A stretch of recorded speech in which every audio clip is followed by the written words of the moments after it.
સાંજ પડીને હું પેપર દઈને બહાર નીકળી ગયો તો અહીંયા જોયું તો એક બીજે એને દડાને કેચ કરવાની ટ્રાય કરતા પણ કોઈને હાથમાં નહોતો આવતો. દડો એટલો નટકતો હતો ને કે જાવ એને ભાગી જતો.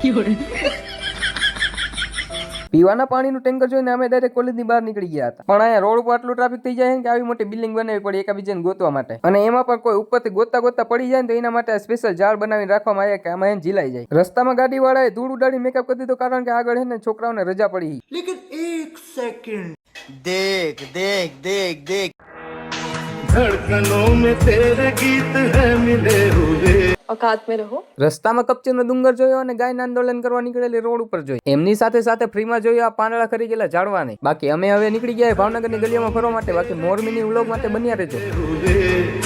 क्या कहूँ कि शर्म से है लब सिले हुए कुछ वक्त में सबसे वो लैला मांगू ज़बान से रब से वो लैला कब से मैं तेरा हूँ कब से तू मेरी लैला